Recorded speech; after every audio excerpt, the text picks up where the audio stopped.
Good morning. This is the day that the Lord has made. We will rejoice and we will be glad in it. I am excited for this history-making day in the life of the Windsor Village Church family. Welcome to our first ever Black and Blue virtual town hall. My name is Mark Graffenreid. I'm an associate pastor here at the Windsor Village Church family. And to my right, your left, is the first DA, African-American DA in Fort Bend County history, our very own Brian Middleton. Say hey, Brian. How you doing? Good morning, to family. his right is Corinne Pinto. She is a brand market manager, and she runs one of the largest nonprofits for youth and young adults called Philly Connect. And so we welcome Corinne to the panel this morning. To my left, your right, is someone who probably needs no introduction, but we'll give him one anyway. It's the Chief of Police for the City of Houston, Art Acevedo. Good morning, Pastor. Thanks for having me. Thank you. And to his left, my right, is our own Amari Venzor, who is a senior at, where are you a senior? Keystone School, and he has aspirations to go to Harvard. And so look, we are going to be engaging law enforcement and the legal community this morning. So what we want you to do is like, share, comment, send your questions in. We're streaming live on all of our platforms, Facebook, Twitter, Instagram, YouTube, even our app. And so please like and share because this is going to be a history-making day that you want to be part of. And so I'm grateful. I was like last night thinking it was a birthday. You know, I couldn't sleep. I literally couldn't sleep. I was so excited about this opportunity because it's not often that we have opportunities, particularly right now, to have relevant, meaningful conversations with people who have seats at the table. And so I just want to thank you both for rearranging your very, very busy schedules to join us today. So look, this is how we're going to just kind of jump in. Chief, how are you and your family doing? I'm going to ask both of that, but how are you all just doing in life? Well, I think we're like everyone else. One, we're grateful that we have jobs and that we have a roof over our head and that we have our health. But we worry. We worry. We worry about our city, our state, our country. You know, because as a person of faith, a people of faith, Pastor, we know that there's spiritual warfare going on. I mean, we're in a church right now, and this is not just it's not just in the flesh; it's in the spirit. And you know, COVID-19, in our opinion, is God's way of humbling this nation that has drifted so far apart, where you can't have a differing opinion with that, and you can't disagree without becoming disagreeable. And so, other than that, it's all good. It's all good. Okay. What about you? How are you and your family doing? We are a spiritual family, first of all. So we pray together, and during this time, we have a lot of discussions about what's going on, and we have some very deep discussions. I have a daughter that's a junior at UT, and I have a high schooler, and I have a junior high school. So I have the whole range, and it's interesting the different conversations we have, even with my 12-year-old being concerned about the future. And so, being the district attorney has affected them because their lifestyle have changed. But I'm also represent law enforcement at this point. And so some of the issues that they're seeing played out on television is affecting their image of me. And so I have to make sure that they understand all the different perspectives and the role that I play in law enforcement and the difference that I'm trying to make, just like Chief Acevedo. That's great. So between two of our community leaders, you've heard spiritual warfare, you've heard God, you've heard prayer, and so I'm just grateful out of the gate, being men of faith, leading in major areas of our our community. That's awesome. And so I just want to share the inspiration with everybody for this town hall. 60 some odd days ago, probably a month or so, even more recently, I was thinking this black and blue, black and blue, black and blue. And three things came to mind. One, we have black and brown brothers and sisters who wear blue. Two, our history with policing, black people, has left us being beaten black and blue. Then we've had situations where you've even heard former First Lady Michelle Obama talk about her depression, and just being black has made her feel blue, and I'm sure many of you have felt this way. So this black and blue theme is kind of where this whole idea came from, and so we're going to dive into some issues today. Why was it important for you to come up here today, Chief? Because I think life's about relationships, and you cannot build relationships without interaction. And I really believe that familiarity breeds trust. And I think when you bring black, blue, brown, we're blessed when we bring them together. Say that again. When we bring black, blue, and brown, we're blessed. Preach. Right? Absolutely. And we should be blessed, and we should be a blessing to each other. And like I always tell my cops, don't kid yourselves. The community that needs us most are disproportionately black and brown and poor white communities. People wonder why there's so many angry white people. There's a lot of poor white people in this country too, and sometimes they're forgotten. So I always keep taking a look at this camera. It's kind of weird. I look over here. Okay, the director's yelling at me. But I think that, Pastor, that I cannot build relationships with this community sitting on the 16th floor of police headquarters. You got to come out. You got to touch people. They got to feel your heart. We got to feel each other, because we know that we're going to have bad days. And this is where you build the emotional capital through relational policing that you're going to have to draw on when you have those bad deals like the Chavez, Nicholas Chavez incident. That's just such a tragedy to our community. Absolutely. And I What about got you? to say something about something that touched my heart. Conversation I had with Chief this morning is when I saw him marching in Third Ward, where I grew up.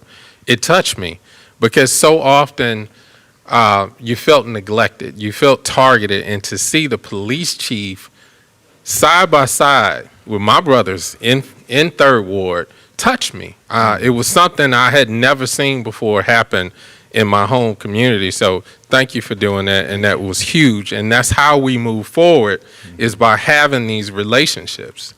We're all human beings. We wear badges, we wear guns, but at the end of the day, we all eat, drink, breathe, and hopefully praise God. But we're all human beings, and we all have the same destiny. So when we identify that, when we interact with each other as human beings, that's where the progress begins in restoring trust. So thank you, Chief, for doing that. Thank you. Absolutely. So the way this is going to roll out, if you can type your questions in, I'm sure many of you will have questions online. Send us your questions.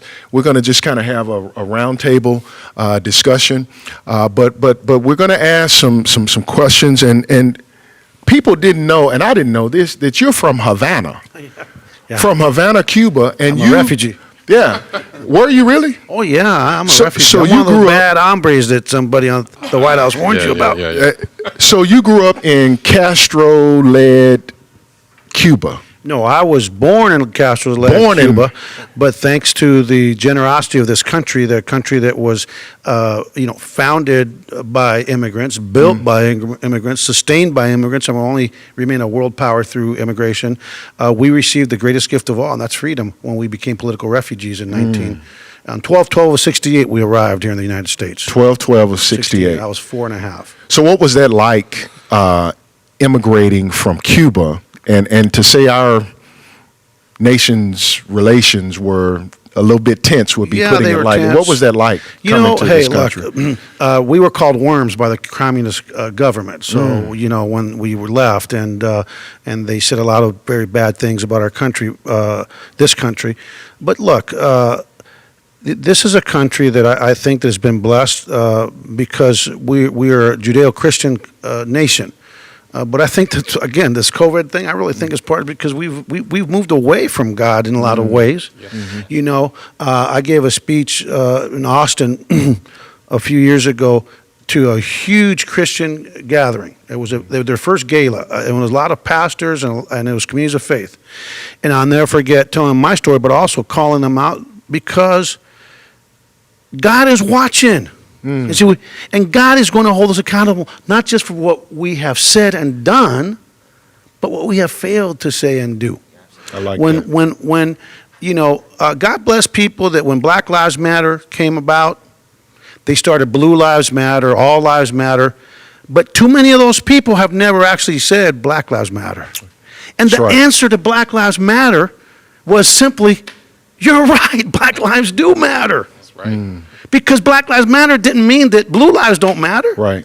It means that a community that disproportionately has been impacted by bad policing and systemic racism and bias in this country, we need to acknowledge that. And so I'm long-winded, so I'm going to shut up by just saying Take your time. that to everybody out there, just know, you know, in 2016, after because the people on the extreme left want to beat up, it's like if you don't do everything people think you should do, no matter what your role is, again, it's all or nothing. That's not the way life works. If you want a police chief or a DA or a pastor or a community leader that you agree with 100% of that time, you need to be that leader, right? You need to be that change. But at the end of the day, in 2016, I'll never forget, at the beginning of 2016, I was a police chief in Austin, and Dan Patrick, our Lieutenant Governor, said, blame Black Lives Matter for the Dallas 5.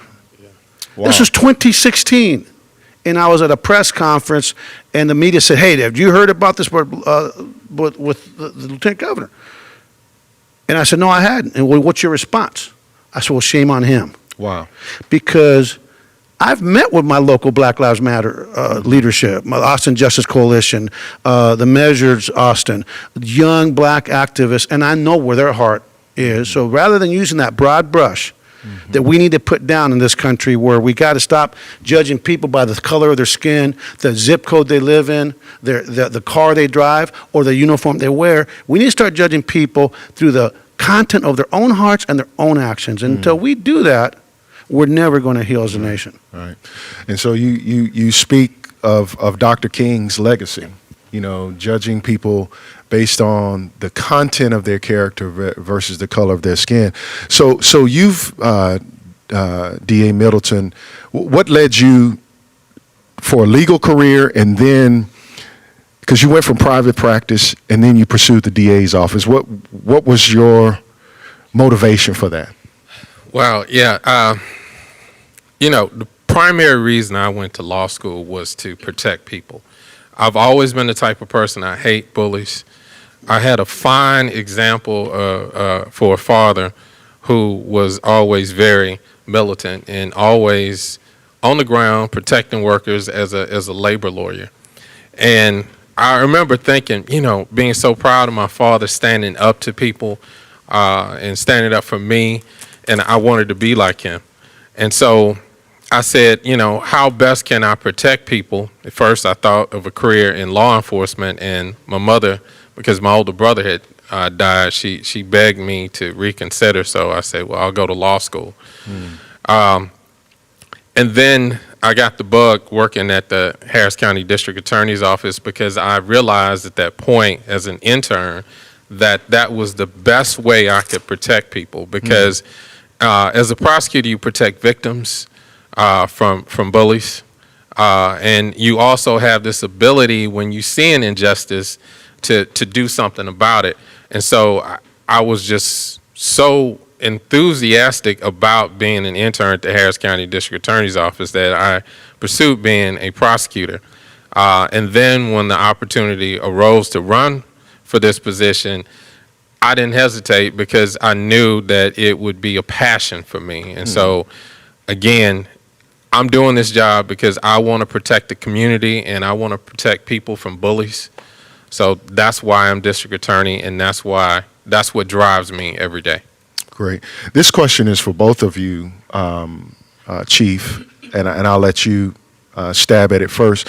How does the police force and the DA's office work together? A lot of people don't really understand that. How do your offices work together? Do you want to start, Mr. DA? You can start. I Well, mean, I the mean, process look, starts with you anyway. I So think that our job as police officers is to go out, number one, follow the Constitution in a constitutionally legal manner by the rules that are set for us in this democracy. Is you go out and you investigate crime. You prepare a case for the DA, gather the evidence for the DA, then you give it to the DA. And so in our county here, I don't know if you guys, if they have to call, if we have to call in for charges in your county. I don't recall. But in this county, we don't even arrest somebody. We'll detain, but then we have to call the DA to take charges, and the DA, like the officer involved shooting. I mean, that case is now in the DA's hands because Bumby came to our office Thursday morning and other leaders to look at the video before I released it. I just felt it was very important. Respect goes a long way in life, right? For community leaders to see it. And I love that guy. I mean, that man is so perceptive. And he says, hey, is the DA going to be with you there? No, because he wants to keep the separation. But he understood that a lot of people think that we get to make the arrest and the charges. No, we investigate. We call the intake desk, and then the deputy DA or the DA tells us whether charges are being accepted or not. So that's how it works in this county. A lot of other counties it doesn't work that way, but in this county, in Harris County, that's the way it works. Okay. So I'm hearing you say you bring all of your investigative materials, and it's like football. You hand it off to the DA. What do you do once you get the football? yeah, that's a good analogy. Passing off the football. I like to say that police officers do the heavy lifting because they're out there making arrests, building the case, making investigations. They bring it to the district attorney's office, and our job is then to prepare that case for trial. And that includes further investigation. That includes presenting it to a grand jury. That includes presenting it to a petit jury for their consideration of guilt or innocence and sentencing. Can you tell them what the difference between a petit and a grand jury is? Sure. A grand jury is a group of individuals that are selected. Now, we don't have a pick-a-pal system, which is an improvement in criminal justice reform, is that they're randomly selected from voter registration and driver's license rolls. And so they come in just like they do with regular petit jury, and they are then selected to be on the grand jury and serve a term. All criminal cases, all felony charges are presented to them for consideration. If they find that there's sufficient evidence for the case to go forward, it's called a true bill. They can take no action, or they can no bill the case, which is a decision not for the case to proceed. And then the petit jury is the one that you see on TV so often. These are a group of people who are deciding whether or not a defendant is innocent or guilty. Both of them very critical, but different roles in part of the criminal justice system. So the petit jury is the one that decides innocence or guilt. The grand jury, they hear your case only. Correct. And there's no defense. There's no. It's only the DA side, correct? Well, let me clarify that. It's not just the DA's side. The grand jury decides the testimony that they want to hear. Sometimes that's just the officers. Sometimes they may request testimony for civilian witnesses or whomever they choose. Defendants often have an opportunity to present their side of the story to the grand jury, but they have the right against self-incrimination, so that doesn't happen frequently. But the grand jury proceeding by statute is designed to be a secret proceeding wherein the prosecutor and the grand jury and the witnesses are only people allowed in there. But often we see defendants in there who choose to testify in front of a grand jury. Only thing now statutorily is that the defense attorney is not in there. But often what happens when a defendant testifies in front of a grand jury, they will step out and consult with their attorney before answering questions. So, yeah, a lot of times both sides are presented. In Fort Bend County, we have a unique procedure wherein Defense attorney can submit a grand jury packet under seal directly to the grand jury. So they file it. Anything they want the grand jury to consider in their client's case gets submitted directly to the grand jury, so they don't have to submit it to the prosecutor and trust that the prosecutor gives it to them. There's a process that they can independently deliver it to the grand jury. Got it. Got it. Corinne, I'm gonna toss you the first question to either one. Go ahead. Okay. Sorry. Oh, the first question. Yes. Yeah. No, your question. Oh, my question. Yeah. I was like, what? Yeah. So there's been a lot of talk about, well, first I want to say, I think it's great that we're having this conversation from a faith-based perspective, being around a lot of young adults who are Christians and trying to walk this walk. We miss where we are in the bigger picture. We're not or haven't been traditionally on the front lines. So it's really nice to kind of hear our perspective and be able to come from a real place and talk about it from a biblical standpoint, but also real life. So with that being said, what do you think is the number one thing that we as a people, as a community, should be doing to ease systemic racism, police relations, police reform, and all of this conversation that is happening around those subjects right now? Chief, why don't you take a stab at that? Got to vote. We've got Say it to- again. We've got to vote. He said vote. We have got to vote. What a gift. The power of the vote. What a gift. And people sit there and complain about who gets elected. They complain about elected officials. And then you ask them if they voted, and guess what the answer is? Too often. They didn't vote. Elections matter. John Whitmire is one of my dearest friends. I love the man. Yeah. He's the dean of the Senate. Yes. He always says elections matter. Why do you think there's such a movement and such a fight right now in this country over different extremes in terms of trying to suppress the vote? Because elections matter. That's first and foremost. Secondly, you can't just vote blindly.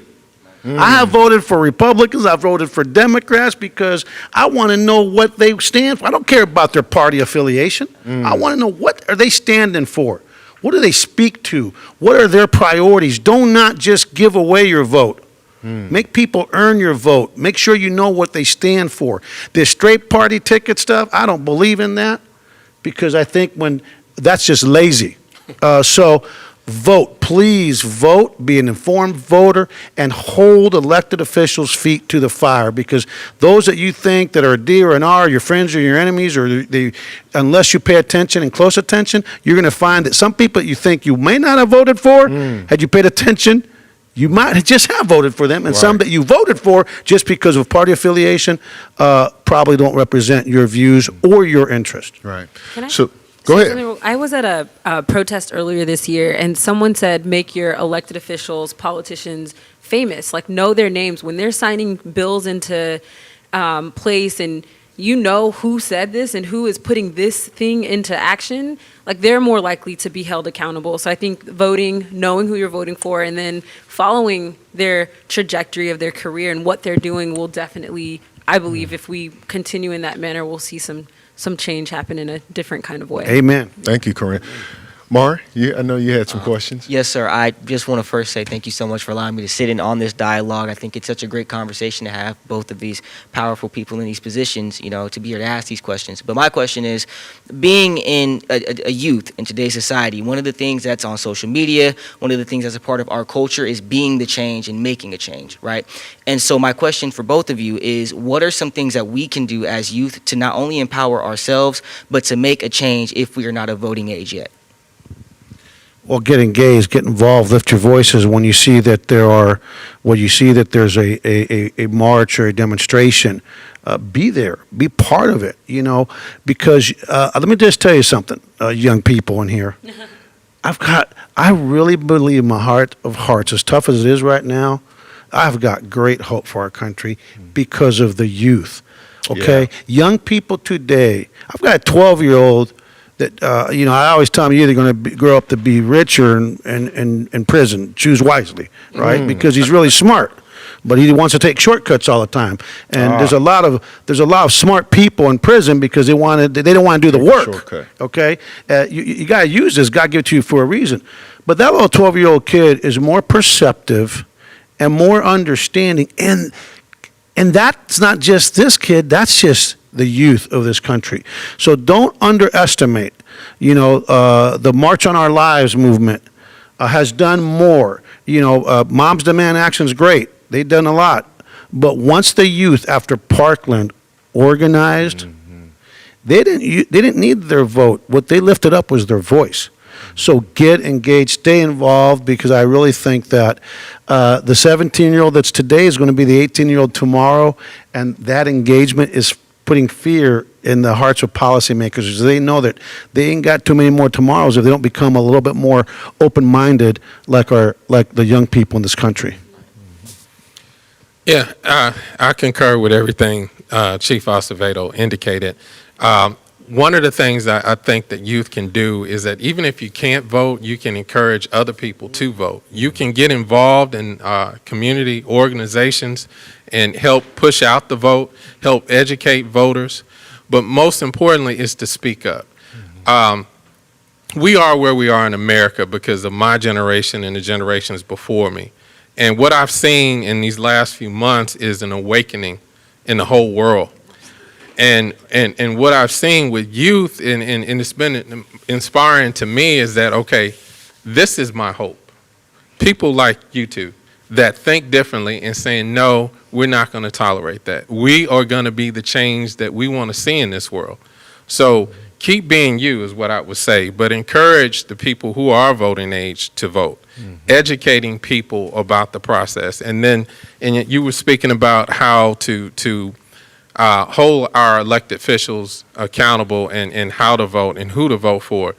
Ask the question, what have you done to end racism? What have you done to end disparity in our community? When I was growing up in Third Ward, people didn't run for office until they had a track record. So you knew what they were about, you knew what their values were.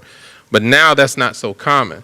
So I would encourage you is when you are engaging with candidates, ask them those questions. What are you going to do about racism? What have you done about it? And what have you done to improve my community? To add one more thing, Go ahead. I think it's important to find your passion.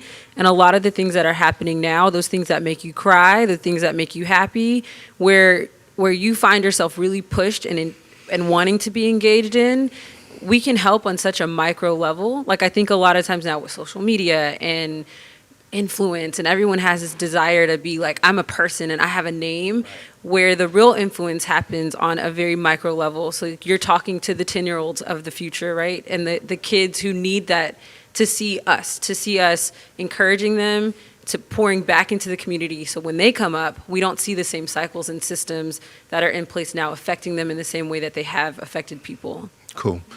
So we're going to shift here just quickly, and if you all can cue those photos that I sent, I want us to take a look at this photo.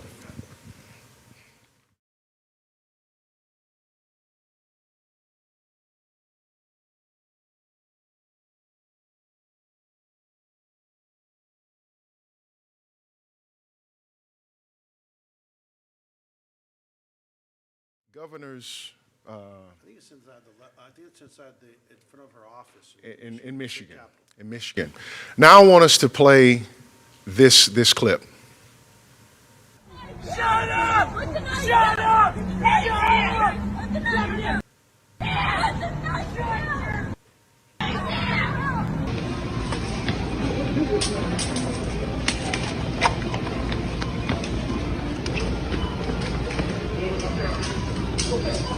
Pick him up, pick him up. Stop resisting! Stop resisting! Oh my God, what I'm happened? not going to tell you again. He was still.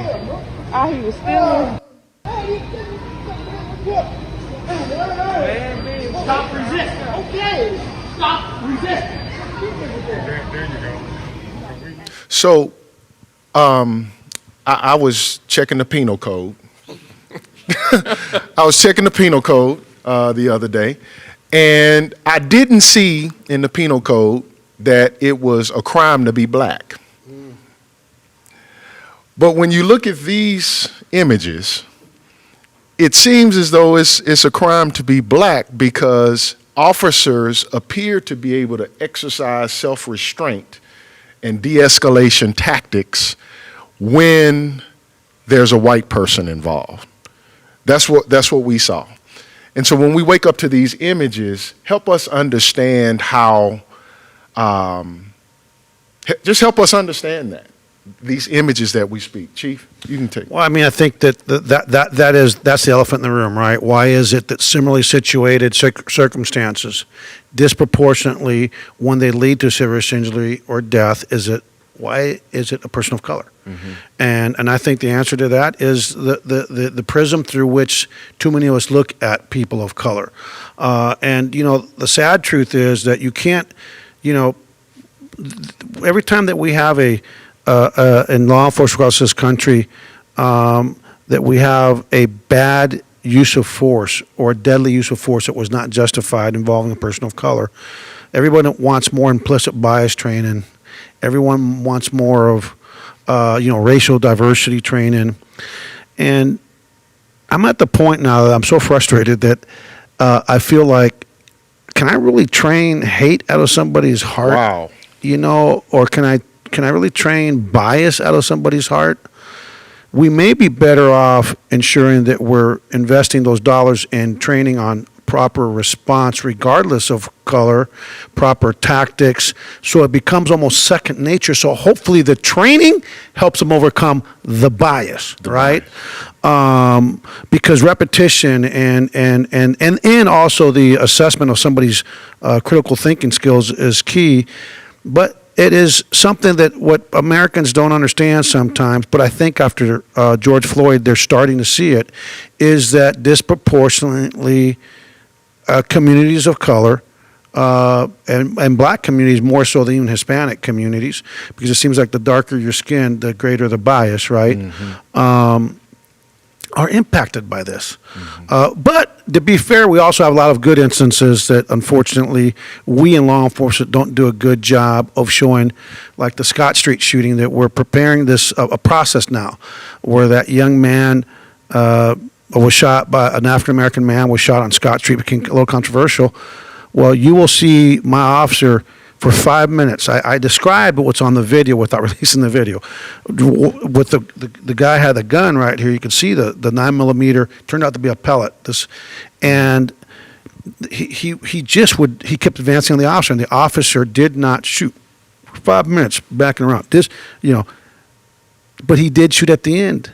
Because the sad thing that happened is, as the backup units got there and the suspect saw the backup officers coming, he went for the gun. Now, nobody else shot because the only officer that knew where that gun was and knew where the threat was, exactly where it was, is the officer that for 5 minutes tried not to shoot him. So there's a lot of those as well, but that does not excuse 100 good ones. Don't excuse one bad one. Does that make sense to y'all? And Correct. so we've got to call balls and strikes. And I think the biggest part of this country is that we're not calling balls and strikes. Got it. I'd like to take a Go stab ahead. at that too. One thing that I would say is that, just like Chief said, you cannot legislate morality. Okay, you cannot make people not be racist. And what we see in terms of police brutality is just a symptom of racism in our country. And so that's why I think it's incumbent not just upon the police departments, but it's incumbent upon our churches, it's incumbent upon our schools, because the problem of discrimination is just not in law enforcement. It's the judges, it's the prosecutors, it's the teachers. Bias is everywhere. And I think our laws are already designed that make this illegal. So, Yes. I mean, we really don't need a change in law. We need a change of heart. We have been hypocrites too long, and our American values don't justify this behavior. So it's time to end the double standards. It's time to end the hypocrisy. And that begins with what we've been seeing with the youth is changing the conversation. I mean, it was disturbing the other night when I was watching the Chiefs and the Texans game in the booing, and I was just like, wait a minute. That was a game? Oh, well. Oh, I'm sorry. Yeah, Go yeah, ahead. Go yeah, ahead. It was entertainment. is what it Entertainment. was. There you go. But the response and the insensitivity. Right. But I think we're making progress. Okay. I think that now, last year just having Black Lives Matter would have been inappropriate. But to see it broadcast and to see the players locking in arms was progress. And we have to go through this painful progress process so we can make progress, so we can end up better and we can remain true to our own values. I mean, this is, treating people differently because of their skin color is not justified under any law, under any religion, but it happens. And so, I mean, we've been the moral police for the world for years, but it's ourselves. Yeah, exactly. Except here. So, I mean, it's time to change hearts. Yeah. Unfortunately, religion has been used as a sword and a shield to justify racism, justify slavery, justify a number of things that don't line up with the Bible, at least that I read. And the laws, as you talked about, I would push back a little bit in terms of the laws not needing to be changed. I do believe that some laws need to be changed because it's the application of how laws are applied that disproportionately impacts people of color. Hey, amen. Being law enforcement, this is like our Vietnam. Thank God. When we started bringing war is ugly, and policing can be ugly. Overcoming resistance is never pretty, right? It doesn't look pretty. It is an ugly looking thing. Yeah. But I think transparency is key. Thank God for cell phones. Thank God for the Ring cameras, and cameras are everywhere. And police officers now are starting to realize they need to conduct themselves in a manner where they may make the assumption you're always being videotaped. So we're getting to the right places and a lot of good outcomes and a lot of accountability because it's not happening in the cover of night without cell phones. The problem is there's no transparency in the criminal court justice system. There's no transparency on the extreme right where you have judges that, depending on the color of your skin or the zip code you live in, you may be similarly situated people are treated differently, or to the extreme left because, in their view, we're going to make up for the sins of the past and of the present by going overboard and not wanting to hold anybody behind bars, right? A pending trial, and people are dying because of it. We've got to have transparency. We have to transparency in school discipline. We have to have transparency in the courtroom. We have to have transparency in the boardrooms. We've got to have transparency. It can't just it has to start with the police, but it has to go beyond throughout the entire criminal justice system. And it has to go throughout society because as bad as things may be in policing, we are more diverse, more progressive as a profession, and I think more inclusive than corporate America and a lot of other places. That's right. One of our, And if I could Go say ahead. one thing just for clarification, I am a big proponent for criminal justice reform. And come January, I'm going to spend a lot of time in Austin, in our capital, trying to change laws. So, yeah, we need reforms. But what my point is that what we're seeing is not justified under our current legal standards, is my point, is Gotcha. that it shouldn't be already. And so now we're having to go make further reforms to stop what shouldn't already occur. Gotcha. So I want to toss a couple of questions that our online audience has sent in. Chief, this one is for you. How are officers trained to engage citizens in escalated situations? That's the first part. The second part is, are officers still trained to shoot center mass and then to fire 2 bullets when they have to make a decision to use their weapon? Yeah, that's a great question. First, we train to shoot center mass because in stressful situations, quite frankly, officers aren't going to hit their target. It is just a reality. Hollywood, unfortunately, shows Starsky and Hutch, again, an old program. I hope you've seen it. Thank God. They run for 2 miles, they jump over 100 cars, and the guy comes up with a gun, and they shoot the gun out of the hand. That's just not real world. But we do train center mass, just so this community knows. Thursday, we had a very stressful Yes. press conference. Friday, I spent 2 hours myself and my executive team with our entire academy training staff. I don't know who watched over the cadets. I don't even know. They must have brought in officers from the outside. And we made our expectations very clear as to what we expect them to do. On day one, this police chief, Executive Assistant Chief Troy Finner, who's born and bred, and I love Troy's my brother, and that's He was here earlier that's this year. Yeah, Ebony and Ivory, right? We got Troy, Ebony and Ivory. and then we got Matt Slinkard, another brother from another mother, my white chocolate guy over there, and then you got the cinnamon right here, you know. So we got the kumbaya going on, but we go on day one at cadet training, Gotcha. and I tell them that all lives matter equally. Police officers' lives, community members' lives, and I talk about Black lives. I talk about all this stuff, but I tell them that I am going to hold them accountable for 4 things. I'm going to hold them accountable when they approach a tactical situation for, number 1, doing everything they can to respect the sanctity of life. Everybody's life, including the suspects. To that end, they are to utilize time. Don't go in there blindly. Take a second to think, assess, and plan.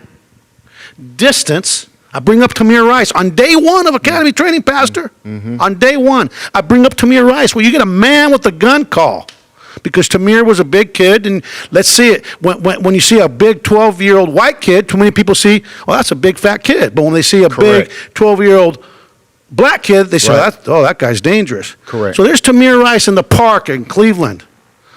Being a kid. Now, I would never let my kid play with a gun that looks real. If it ain't a water gun, he ain't playing with it. If he has one, he ain't leaving my house with it, okay? Because I'm not doing that, because I know the world we live in. But even water guns get mistaken, Yeah, too. but the ones that my kid has, if they mistake that, they ain't going to need a lawyer when I get done with them. I got you. So what are those kids? What I bring up Tamir and Rice in other cases. A person with a gun call, they drive right up to the person with the gun, get right out in front of him, and within a matter of seconds, we got a dead 12-year-old kid. No, you don't drive right up with a man with a gun call. You keep your distance, right? Then it's time, distance, numbers. Make sure you have sufficient resources to handle appropriately. And then I require them to use cover and concealment. So Tamir Rice would be alive today, then instead of driving up, you stay back 25 yards, open your car doors, get behind it, and you give some commands. It ain't that complicated, Gotcha. Pastor. Gotcha. And 3 of my shooters on Chavez were there on day 1. And I told that academy staff, the union saying, well, he didn't put in my word is policy. That's right. I am the boss. I'm Chief said policy. Yeah. And if I tell you to do something, and I can prove I told you to do something, and you don't do it, I'm going to hold you accountable. Gotcha. So from day 1, they learned that. I would ask you to go to YouTube. You can find our address to our cadets on day 1. So we are going to use those tactics. We are going to continue to use our multi-disciplinary response to people in the crisis. The other thing that we made real clear, I don't want any of this where we're going to shoot 6 times. It's 2 and assess. 2 and assess. The only time I want them to do more than 2 is when you run dry, you do 2, reload, and then fire 1 more, just to the mechanisms of actually running dry when you're in a real gun battle. Gotcha. And they're smart enough to realize you need to reload and fire off 1 round. So we're doing those things, and when COVID is over, we're going to invite community leaders and young people to our tactical village that, thanks to Tillman Fertitta and all the people that support the Police Foundation, $11 million tactical village, state of the art, to show folks how we're training. So And what so it's also you can see from the other side why What it's it looks important like. to do certain things to make sure you don't have a, shaky jack shoot you or something. That's like I've told my kids to be careful with those kind of guys. Did you want Yeah. to say something? Go ahead. What do you consider accountability? And I think I understand, but what I'm hearing too, and what I know from the outside looking in, we can have the videos, right? We can have policies and structures in place on the legal side where it looks like and it seems like officers should be held accountable in a certain type of way.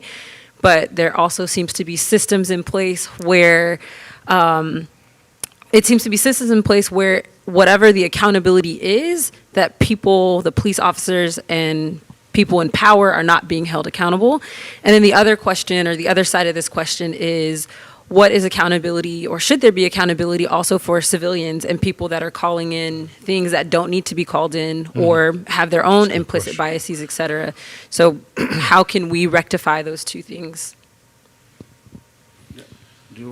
Take that one. Stab at Okay. that one, bro. All right. I can A talk swatting type thing, huh? Yeah. Like a swatting thing.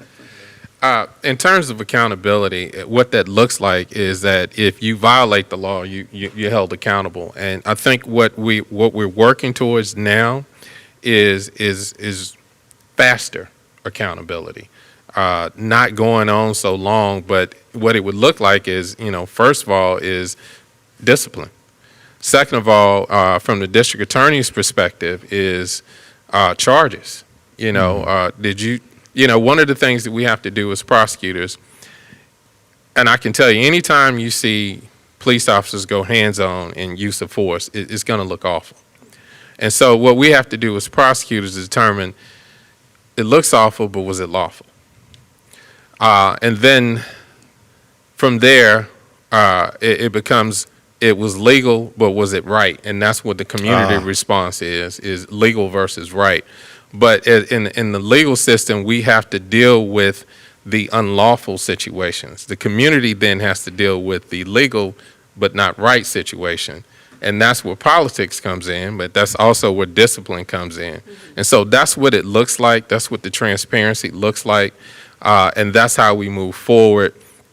And I have to say, and I'm glad you pointed that out, it is a two-way street. Some of these encounters could have been avoided by the unnecessary calls. I think right now there's too much burden on police officers to be, the arbiters of every situation, and particularly where there's mental health issues involved, is that's where we find our problems. And I think there needs to be a multidisciplinary team to address those situations. But, that's what it would look like.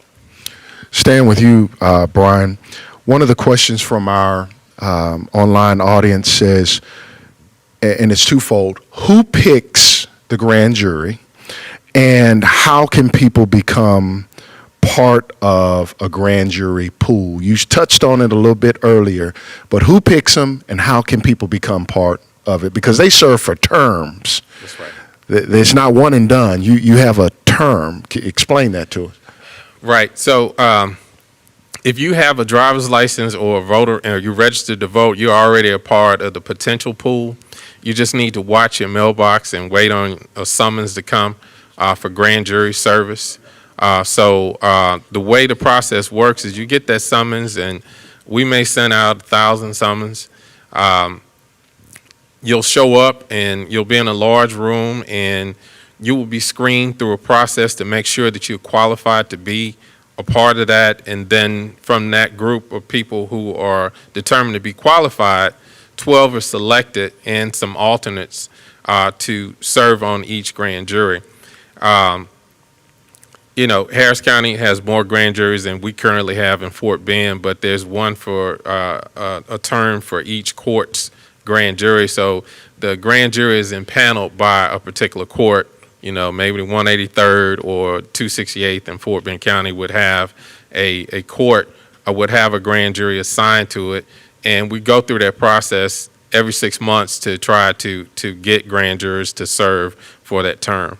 So who picks them? Who actually picks? Yeah, it's the district attorney's office is in there, and we ask questions, and the judge of that court that has impaneled that grand jury will preside over that proceeding.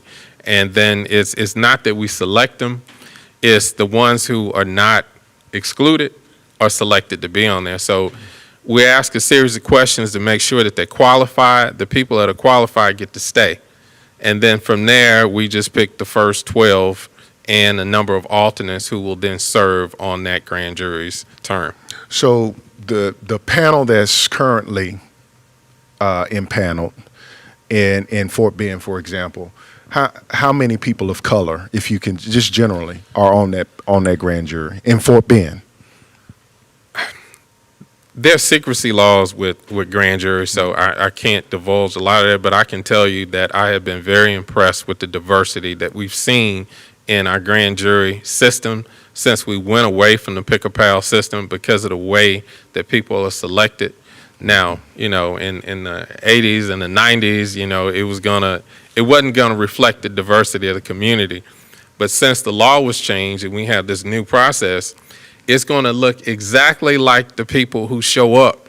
So the message for the community is when you get those summons to come for jury service, show up. Then that's when you see the diversity is when these people actually show up. So, that's another two-way street. You've got to show up to be a part of it. And can I react to something? Go ahead. I got to say something about I don't Please, like grand please. juries process. You don't? I don't like You the do not secrecy. like I do them. not like the Okay. secrecy. And I'm just speaking now, not as a police chief.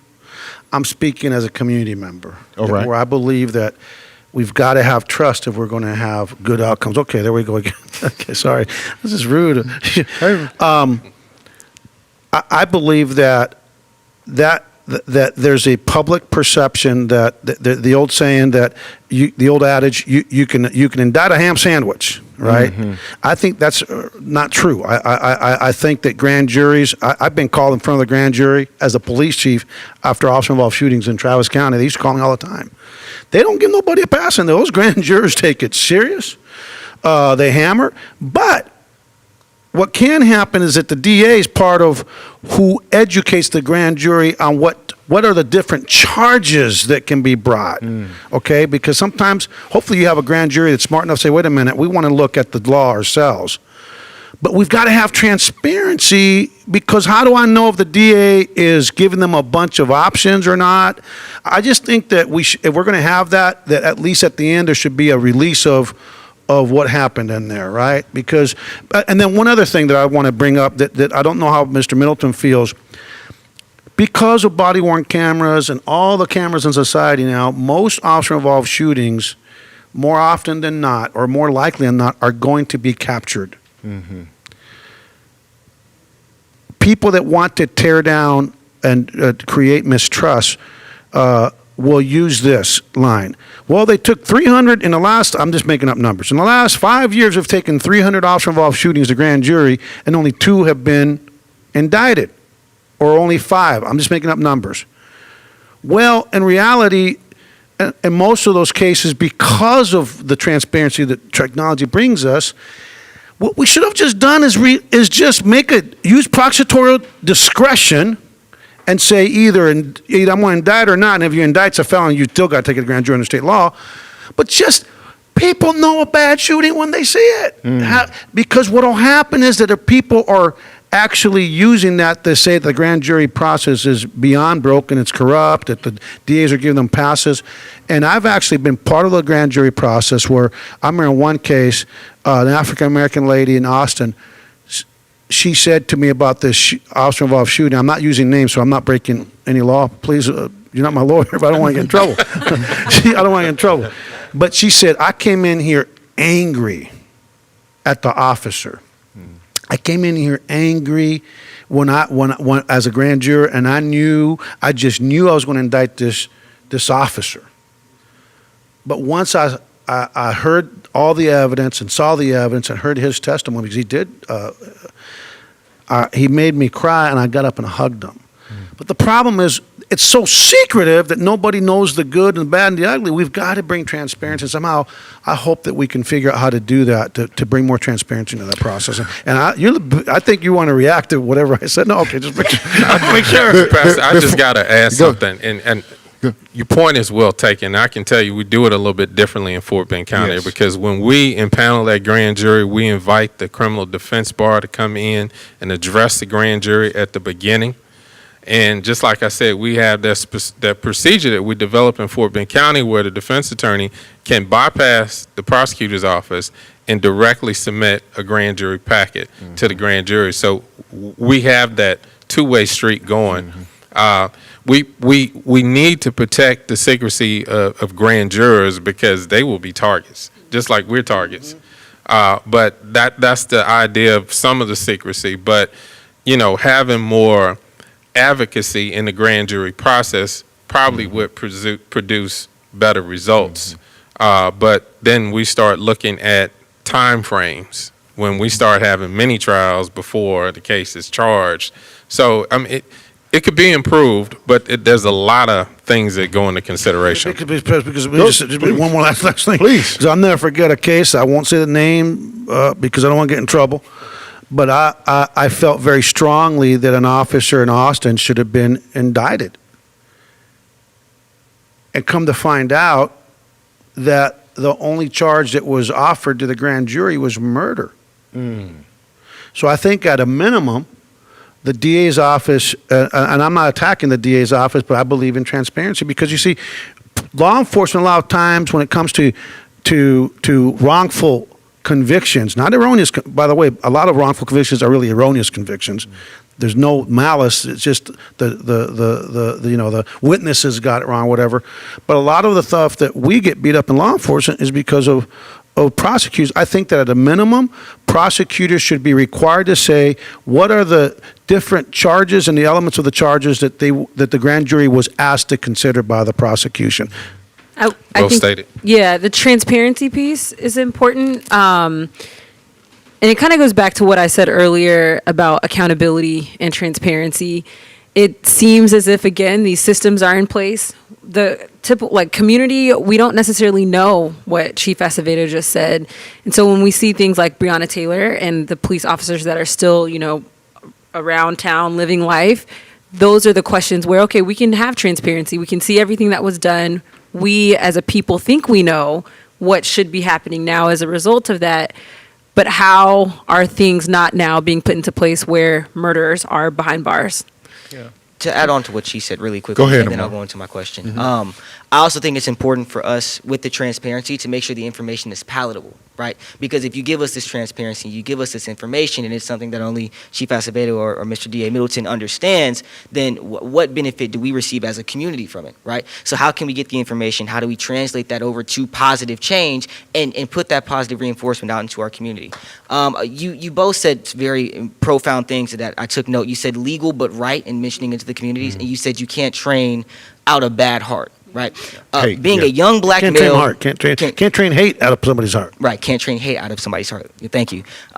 Being a young black man in America, especially one that can now drive, thank God, there is a constant fear of my security and my safety, and the thought that I have every time I leave home is, how can I make it back safely, right? And that's almost a primitive thing, right? Because it triggers the flight or fight instinct, and for that to be the key principle that surrounds my life as a black man in America, and for us to be so modern, as you mentioned, it feels like we're going backwards. So my question to both of you is, what are some rules of engagement that we can have as young people that can make those encounters safe?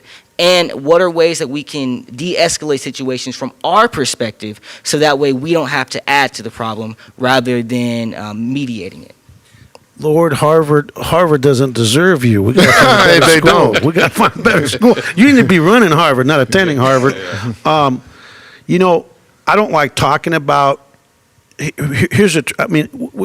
We're extremists in this country right now, right? If I start talking about what young people can do to be safe, they say, you're victim blaming. No, I'm going to tell you what I told my own kids. And there's a pastor that works with us that says, comply, then complain. I'll never forget going to... Say that again. Comply, then complain. If an Comply, officer then tells you to do complain. something, my daddy used to tell me, son, I don't care what you did. I don't care what you've done. Because you mentioned fright and flight, right? We can get you out of jail, but we can't get you out of the cemetery. If you've done something, or if a cop stops you, and he told me this all in Spanish, so I'm going to have to say it in English to understand it. He said, just do what they tell you to do. And if the officer is wrong, we will deal with it later. So I went to Midnight Basketball with Coach Silas from the old NBA player. I love the man in Austin. I don't want to keep talking about Austin. It's because COVID. I haven't been doing much lately. But it's all young black men in their early 20s to early 30s that play basketball at the park, at the gym every Friday night. And I asked, there's about 30, 40 young men. I go, hey, how many of you think there's racist cops? How many hands do you think came up? Every single one. How many of you think there's cops, and if you give them the opportunity that they're going to do you in? They all hands come up. I said, then why would you want to give them that opportunity by running or fighting? Just now, unless you got to fight for your life, there's a different story. But just comply and complain. Is that realistic?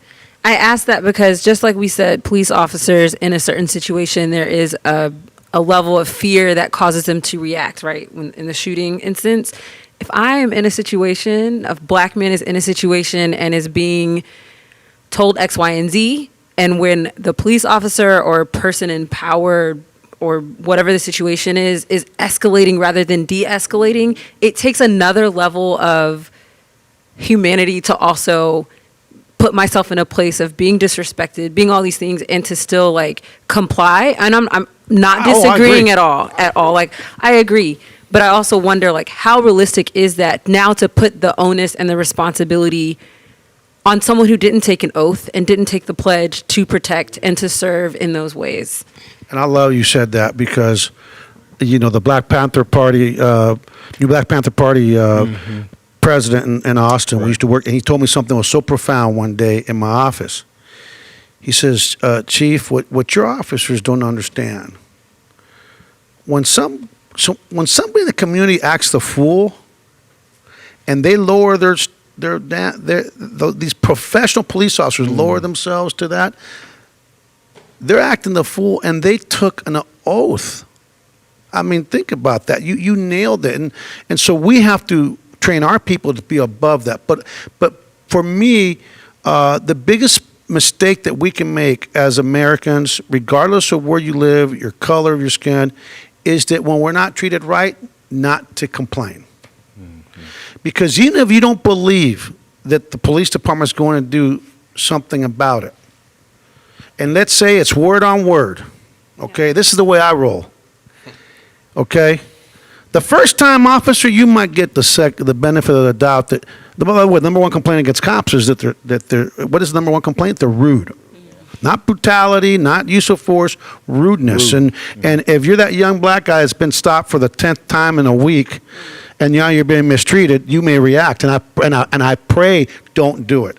Complain, because by the third or fourth time, or the second or third time, depending on the circumstances, I'm going to go up to my officer and say, "Hey there, there's a common denominator here. There's a pattern here of alleged conduct." Right?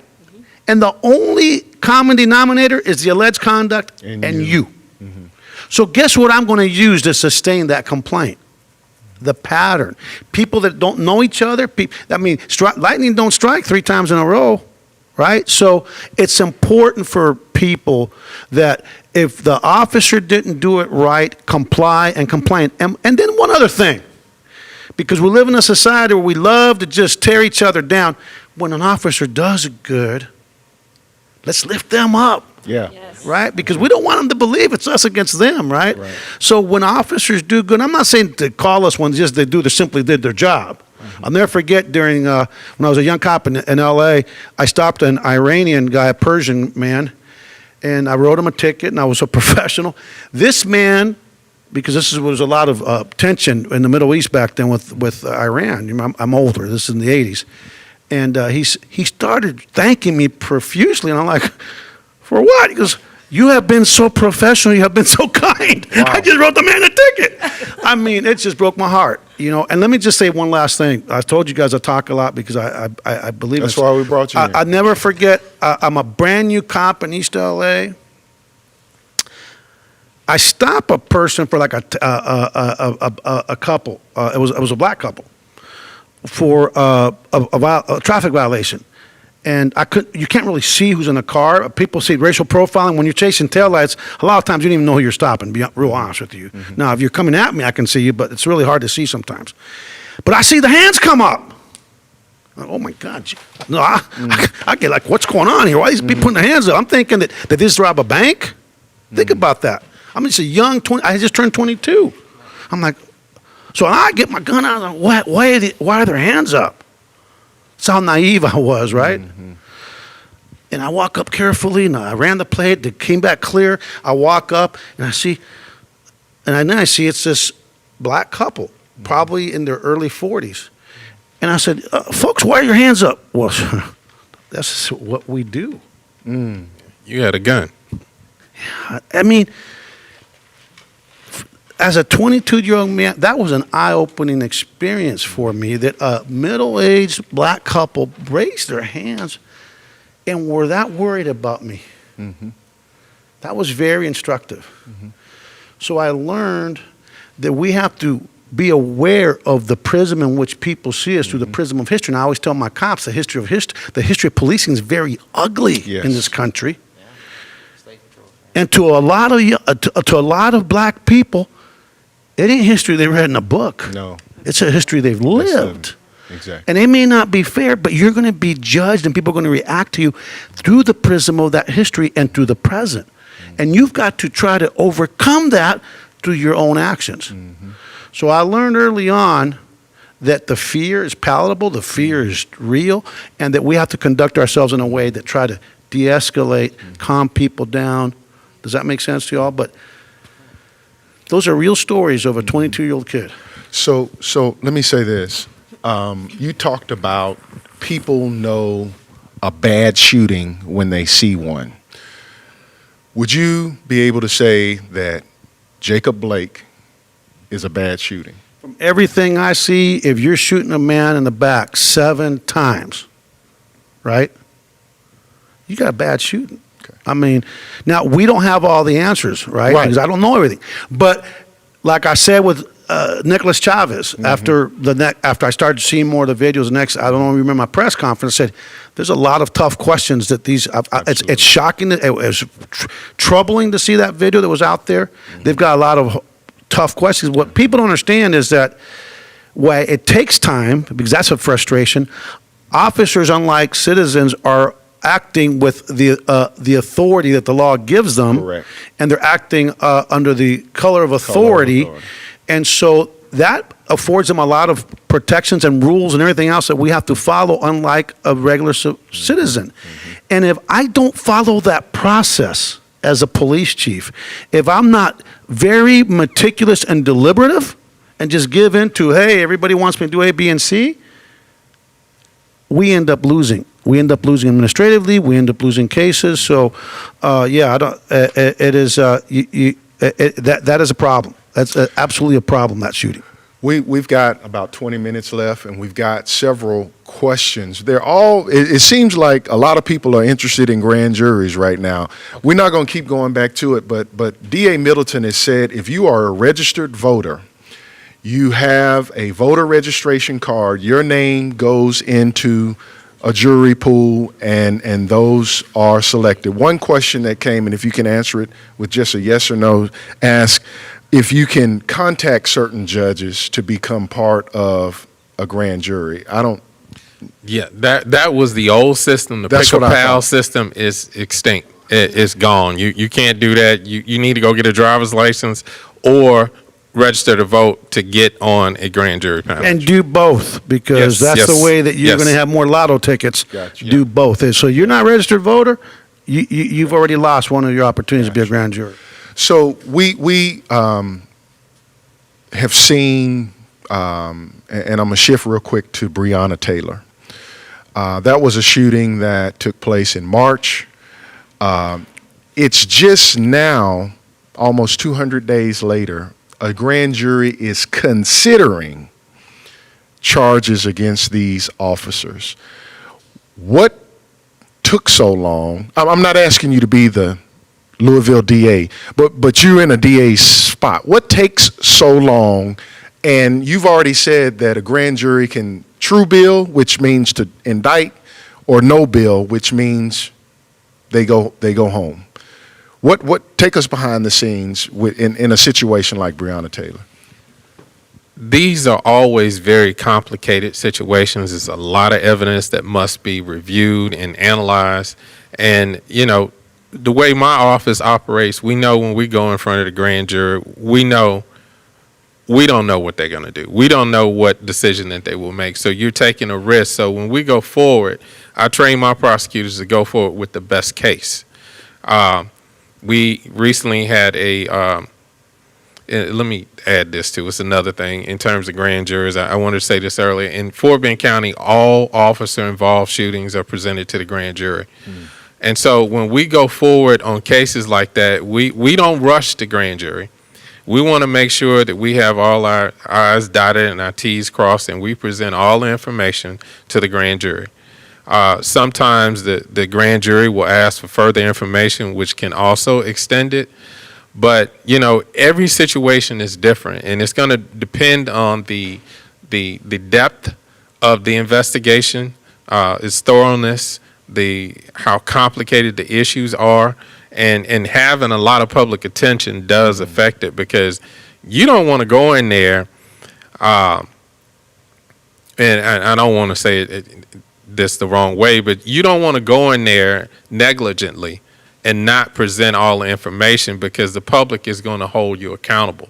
You want to go in there and have a clear conscience that you presented everything and given the grand jury everything that it needed to make the right decision. So I'm not so sure. I mean, in my taste, it should have happened a whole lot sooner, because justice delayed is no justice at all. So we all have to move Amen. with due diligence and make sure it's done. But I don't know why it took so long. I know what I've seen in the media. I think I've seen enough. But in my personal opinion, yeah, it should have been done Gotcha. faster. Can I add one last thing? One thing. If I was king of the world, but I'm not. There's only one king, and he died on the cross for us. Right. Amen. But I would invest. You see, because I would invest in criminal justice, and I would replace the grand jury process by setting up. Like California had the 1538.5 hearings where basically somebody was already charged, but there'd be a hearing to try to, because the defense would say there's no evidence of a crime. And so they would have hearings in open court where you'd have to show that there was enough evidence, more than likely than not, that would lead to a conviction. So if we had, but it'd take a lot of courtrooms to do that, and a lot of prosecutors, and a lot of defense attorneys. But how can you put a price on building public trust in the criminal justice system? If we had a system like that, that would require more courtrooms, more prosecutors, obviously, and more defense attorneys. But could you imagine if you just have an open hearings? I mean, if the trial is going to be open to the public, why can't the hearing to decide whether or not that there should be criminal charges to proceed?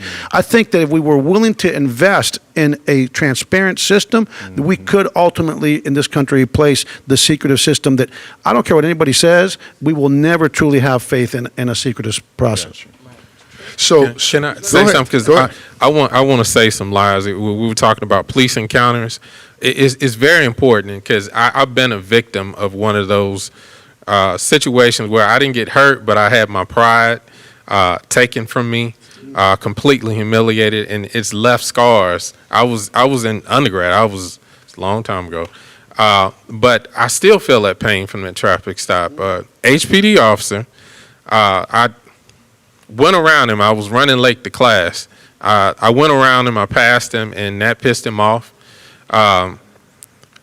He was off duty in his personal vehicle. He came around me, cut me off in traffic, jumped out. Road rage. Yeah, yeah, exactly. With a uniform and a gun, got out with his hand on his gun, asking me, "Boy, what do you think you're doing?" So I have that in my psyche, and so I reacted to that emotionally when you said it. But what I want to say to the viewers is that, what my father had trained me to do at that time, because he was a federal lawyer, is that you don't argue with cops on the roadside. Right. He told me they have guns, so, and if they shoot you, there's going to only be one side to the story. So I remembered the training that I received, and I just did what I had to do to get out of that situation. And I know there's some humiliation involved. I suffered it. But what you don't want to do, just like Chief said, is you don't want to put bullets in that gun that might shoot you, okay? So if you want to fight that, you have to trust people like me and Chief Acevedo to take care of that afterwards. And this is what I have to say to the community, is if you're having problems like that, you must report it. That's the only way we can do something about it. I have a civil rights division and a public integrity division devoted to dealing with those issues. He's got an internal affairs division devoted to dealing with that.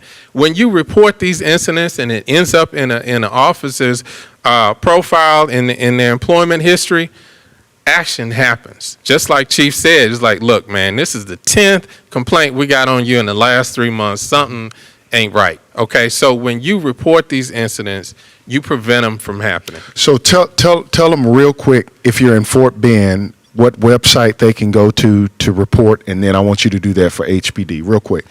If you're in Fort Bend County, each agency has its own internal affairs division. You contact them and you tell them you want to file a complaint against an officer and you want to start that process. They will give you the information. Each department has its own internal affairs department, its own contact number. For my office, you contact my office and you ask for the public integrity division, and they will route your call, and our investigators will get involved and handle your situation. Chief? And in our department, you can come into any station, call any station, ask for a supervisor. You can write me, Art.Acevedo, A-C-E-V-E, V as in Victor, E-D-O, A-C-E-V-E-D-O, at houstonpolice.org. And we will absolutely take that complaint and run with it. And let me just give you an example. I mean, we had an African-American male when I was a lieutenant with the California Highway Patrol, homeless guy, the squeezy guy at the intersection. And two of my guys, a black officer and a white officer, they're partners. This guy walks into our station and he says, hey, these officers, man, they first he went to LAPD and they filed a complaint and they threatened to arrest him. Then he went to our station. And they took the complaint. He goes, these officers keep taking me off that intersection. They're driving me 10 miles away. They're going under a bridge. Then they took out a pistol, a 5-shot Chief Special. They put a bullet in it, and they started playing Russian roulette with me. This is a true story. With God as my witness. So I get the call as a lieutenant. Hey, we want you to. We didn't have any other evidence other than a homeless guy, black guy. That's as low as you can get in terms of, in this world, socioeconomics. They called me in to interrogate these, to see if I'd be willing. Hey, Lieutenant, we want you to go interrogate these two guys. I said, not only will they waive Miranda because, you got to know how to talk to people, but if they did it, I'm going to get I'm going to get a confession. To make a long story short, they were dumb enough to waive Miranda with me. And I got a confession from the first guy after about 3.5 hours, which made the second guy a lot easier. I said, hey, let's get cut to the chase. Why were you playing Russian roulette? I didn't do that. I go, wait a minute, man. I already got your partner's confession. I don't need any more. But I remember the commissioner of the Highway Patrol telling me, what a sad day. And I looked at him and said, no, Commissioner, I don't agree with you. I think it's a great day. Because the man that is in the Good Samaritan, right? And the Bible, a guy that was as down on his luck as he can get, made allegations that you would think, oh, there's no way. And instead of just blowing him off and saying there's no way, we took it serious and we convicted both of those cops of felonies. So the reason I tell that story is that don't assume nothing's going to happen. You know, the one thing we do know, that when we don't complain, nothing can happen. That's right. Can I, two things. One, for us very socially active people online, just adding HPD or Fort Bend or adding you on social media is not considered a complaint. Is that correct? No, when people send something to me. Okay. Just to clarify, people might think it is actually a complaint. So it's not a complaint. There's a process that has to be followed. Right. But if I see something online, I send it to my people right away. And you can add some field to technically, you're supposed to sign an affidavit, but I have the ability as a police chief that I can actually adopt any case that I want to adopt. So I adopt more often than not. I'll leave it at that. I'd rather get to the truth and good or bad or the ugly than to just ignore it. So supplementary, we can do stuff online. Yes. Bring attention to it. Yeah, I would say when you do that, you bring it to my attention. You're not filing a complaint yet. Just like Chief said, we have a process, we have forms, we require things to be sworn, but if you bring it to my attention, just like Chief, it's going to get routed. So, but I think both of our preference is that you contact us and go through the proper channels, because I'm not perfect. I mean, I turn my phone off right now because I know it was going to be blowing up. We get hit up a lot, and we get a lot of stuff, and it takes hours to go through the messages we get. So please follow the proper channels. But if you do reach out to me on social media, it might be days before I even see it. So I encourage you to contact the office, use the proper telephone numbers and our proper methods if you have a situation. And just the second part of that question is, should we as just regular people feel maybe like there could be a target on us if we do actually file a complaint at any point? Because now our names are in the system. It's like, well, this officer might know that I've said something. Is that a concern?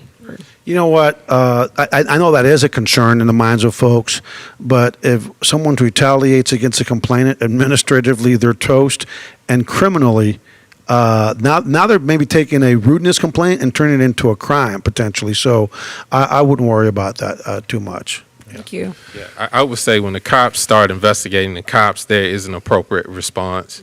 I think at that point you're probably safer that you have an official investigation. So don't be afraid to do it. That's what we're here to do, okay? And I can tell you, we take it very seriously. And when we begin our investigations, people get nervous. So don't be afraid, to come to us and ask for help, because you will get it and you will be protected. So we're a couple of minutes away from closing out. Thank you all for your questions that you have posed online. Obviously, we're not going to be able to get to everything under the sun, but what we do want to do is begin the conversations, and you all are welcome. This is your home church. Chief, you're welcome here. Amen. Thank you. At Windsor, and we want to continue these conversations. It's not one and done. We can't solve everything on this broadcast today, but I hope you've been enlightened. I hope you've been encouraged, and I hope you've been motivated to vote, as he said, to get involved in the jury system, and to do your part.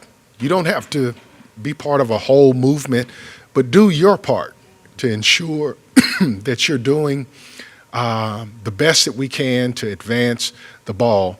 So I want to give Chief and Brian last comments, because as Amari has said, and I agree with that, I've had humiliating experiences with officers.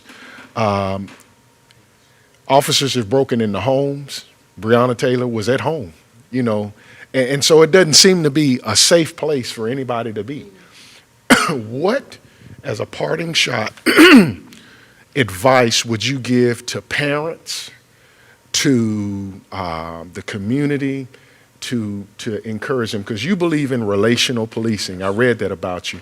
But give our parents, our children, our youth, our adults some encouragement. I'm going to give you first shot, and then you take it, Brian. And then we're going to pray for y'all. Oh, thank you. Well, first and foremost, I want to say thank you.